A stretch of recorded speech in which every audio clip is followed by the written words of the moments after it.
Details చూస్తే రైతులు తమ భూ సమస్యల పరిష్కారం కోసం రెవెన్యూ గ్రామ సదస్సును సద్వినియోగం చేసుకోవాలని ఆదిలాబాద్ జిల్లా కలెక్టర్ రాజేష్ షా తెలిపారు.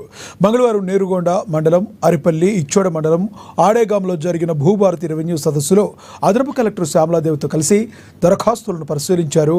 భూ సమస్యల పరిష్కారానికి భూభారతి నూతన రెవెన్యూ చట్టం మంచి వేదిక అని తెలిపారు. నేటి నుంచి జూన్ 20 వరకు జిల్లా వ్యాప్తంగా అన్ని రెవెన్యూ గ్రామాల్లో సదస్సులు నిర్వహించి భూ సమస్యలున్న రైతుల వద్ద నుండి దరఖాస్తులు స్వీకరిస్తామని తెలిపారు.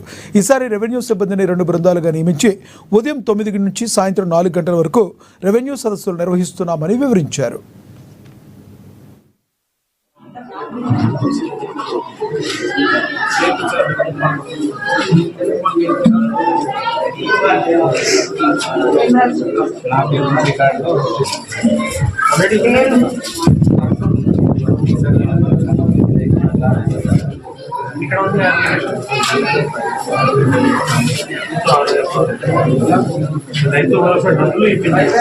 అది అటవీ భూమి సమస్య కావచ్చు, లేదు రెవెన్యూ భూమి సమస్య కూడా కావచ్చు. దయచేసి దరఖాస్తు పెట్టండి.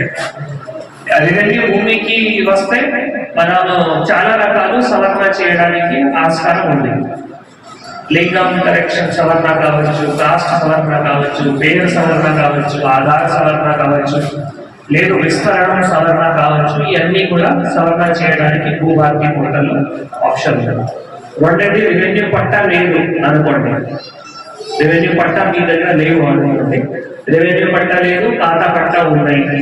ఇప్పుడు రెవెన్యూ పట్టా లేవు, సో వాటికి కూడా మీరు ఇక్కడ దరఖాస్తు పెట్టచ్చు.